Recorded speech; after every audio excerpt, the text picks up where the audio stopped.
तो प्रदूषण पर दिल्ली से इस वक्त एक बड़ी खबर सामने आ रही है। दिल्ली में ग्रैब का चौथा चरण हटाया, यानी कि अब यहां पर ग्रेट रिस्पांस एक्शन प्लान 4 की पाबंदियां हटा ली गई हैं। ये बड़ी खबर इस वक्त सामने आ रही है। तीसरे चरण की पाबंदियां जारी रहेंगी। हालांकि कल दिल्ली सरकार ने अहम बैठक बुलाई है प्रदूषण के बढ़ते स्तर को देखते हुए। ये बड़ी खबर इस वक्त दिल्ली से, तीसरे चरण की पाबंदियां जारी रहेंगी। दिल्ली सरकार ने कल बड़ी बैठक भी बुलाई है प्रदूषण को देखते हुए, क्योंकि दिल्ली का जो AQI है वो बहुत ही खराब श्रेणी में है। और ऐसा नहीं है कि किसी एक इलाके का है, दिल्ली NCR में कमोबेश एक ही स्थिति है। बहुत ही खराब श्रेणी में हर जगह का AQI है।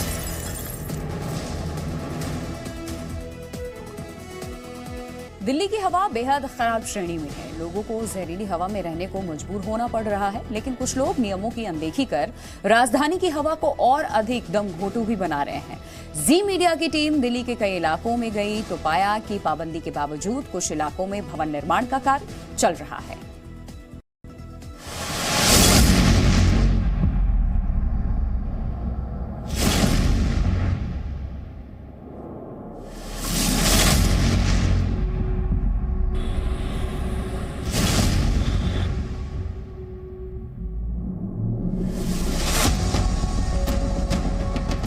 दिल्ली में सांसों पर आफत बनी हुई है, क्योंकि वायु प्रदूषण ने लोगों का हाल बेहाल कर रखा है। जहरीली हवा को साफ करने के लिए राष्ट्रीय राजधानी क्षेत्र में कई तरह की पाबंदियां लगाई गई है, लेकिन पाबंदियों के बावजूद प्रदूषण से लोगों को निजात नहीं मिल पा रही है। इसकी वजह है पाबंदियों का खुलेआम उल्लंघन। दिल्ली में प्रदूषण को कंट्रोल करने के लिए कंस्ट्रक्शन पर रोक लगी हुई है, लेकिन क्या इस रोक पर अमल भी हो रहा है? जी मीडिया की टीम ने दिल्ली के अलग अलग जगहों पर पड़ताल की और ये जानने की कोशिश की क्या वास्तव में दिल्ली में निर्माण कार्य रुका हुआ है। पड़ताल के तहत जी मीडिया की टीम सबसे पहले दिल्ली के रोहिणी सेक्टर 7 पहुंची। यहाँ एक प्राइवेट स्कूल का निर्माण कार्य चलता हुआ दिखा। आप देख सकते हैं कि कैसे हरे रंग के पर्दे के पीछे मजदूर अब भी काम कर रहे हैं। ये हाल सिर्फ रोहिणी का ही नहीं है। जब जी मीडिया की टीम रिठाला गांव पहुंची तो यहां भी कई जगहों पर निर्माण कार्य चल रहा था। रिठाला गांव में खुलेआम निर्माण कार्य चल रहा है। हैरानी की बात यह है कि कंस्ट्रक्शन का ये काम अधिकारियों की नजर में नहीं आ रहा है। अंदर काम चल रहा है, बंद है काम तो सब चल रहा है। तो कंस्ट्रक्शन काम तो बंद हो गया है ना। सुना आपने किस तरह खुलेआम निर्माण कार्य चल रहा है। जी मीडिया की टीम मंगोलपुरी इंडस्ट्रियल एरिया भी रियलिटी चेक करने पहुंची। यहाँ भी बिल्डिंग बनाने का काम खुलेआम चल रहा था। यहाँ बिल्डिंग के हर फ्लोर पर काम चल रहा था। हैरानी की बात यह कि एक तरफ दिल्ली प्रदूषण से परेशान है, दूसरी तरफ इसी दिल्ली में कुछ लोग पाबंदी के बावजूद हवा को जहरीली बनाने का काम कर रहे हैं। दिल्ली सरकार की ओर से प्रदूषण से निजात पाने के लिए कई उपाय करने के दावे किए जा रहे हैं, लेकिन दावों और हकीकत में कितना अंतर है ये भी देख लीजिए। यह है दिल्ली का पौष इलाका लाजपत नगर, जहाँ के पेड़ पौधों पर इतनी धूल जमी है कि वो हवा में धुलकर प्रदूषण को बढ़ा रही है। यहाँ पे बहुत सारे ऐसे पेड़ हैं, हर पेड़ मैं अपनी नग्न आंखों से देख सकता हूँ कि हर पेड़ के ऊपर भयंकर धूल जमा है।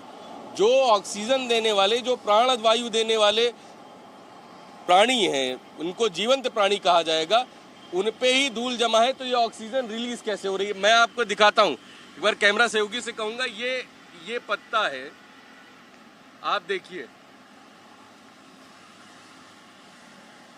ये आप उंगली देखिए, इसमें पूरी धूल जमा, और ये डस्ट पार्टिकल्स हैं। इतनी काली धूल है, ये पॉल्यूटेड डस्ट भी पॉल्यूटेड है।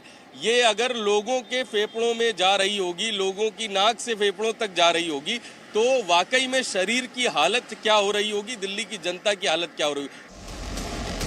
अब हम आपको दिल्ली के डिफेंस कॉलोनी का हाल दिखाते हैं, जहां पेड़ों से लेकर सड़कों पर भी धूल जमी है। यानी इन धूल को हटाने के लिए कोई उपाय नहीं किए गए।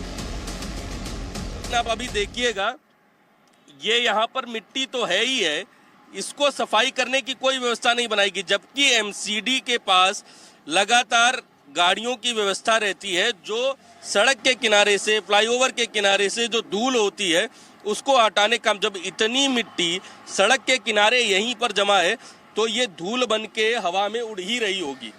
क्या व्यवस्थाएं हैं? क्या वाकई में एक ये सुनियोजित तरीका है दिल्ली को गैस चैम्बर बनाने का, या केवल और केवल राजनीति ही इस पर की जा रही है?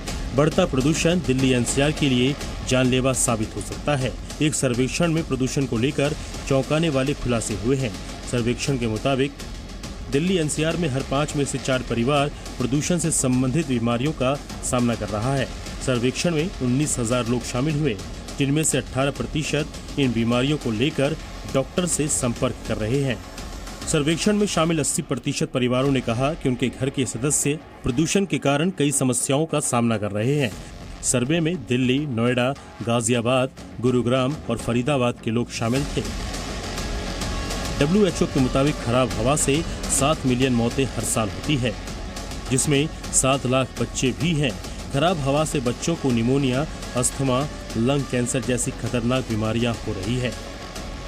बच्चों का फेफड़ा चूंकि नया बन रहा होता है तो बहुत जल्दी पॉल्यूशन से अफेक्टेड होता है, जिस कारण से उसको निमोनिया, ब्रोंकियल अस्थमा और टीबी के इंसिडेंस डबल ट्रिपल हो जाते हैं। उनके फेफड़े का फंक्शन खराब हो जाता है, जिससे आगे चल के COPD और लंग कैंसर जैसी बीमारियां भी होती हैं।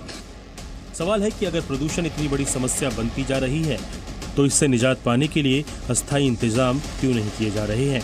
और अगर सरकार इस पर कंट्रोल पाने के लिए कुछ कदम उठा रही है या फिर कुछ नियम बना रही है तो उसका पालन क्यों नहीं हो रहा? आखिर दिल्ली की हवा में जहर घोलने वालों पर एक्शन कब होगा? अभिषेक कुमार और आदित्य प्रताप सिंह के साथ ब्यूरो रिपोर्ट, जी मीडिया, दिल्ली। तो बीजेपी दिल्ली में प्रदूषण के लिए सीएम अरविंद केजरीवाल को जिम्मेदार ठहरा रही है। बीजेपी सांसद मनोज तिवारी आज दिल्ली में पालिका बाजार के पास मास्क बांटने पहुंचे। उन्होंने लोगों को मास्क देने के साथ साथ उन्हें जानलेवा प्रदूषण से बचने की हिदायत भी की। इस समय जहां हम खड़े हैं वहां की AQI 400 के ऊपर है। 400 से ऊपर की AQI प्रदूषण का स्तर, हम डेंगू हमें होता है तो हमें तुरंत खतरा पता चलता है, हमें और बीमारी होगी तो तुरंत पता चलता है। पोल्यूशन का जो असर है वो धीरे धीरे असर करता है और बहुत जानलेवा हो रहा है। मैं केवल एक लोगों में एक जन जागरण, जागरूकता फैलाने की कोशिश कर रहा हूँ कि मेरे भाई जो सक्षम हो एक दूसरे को मास्क दे भी और मास्क पहनने की आदत भी डालें।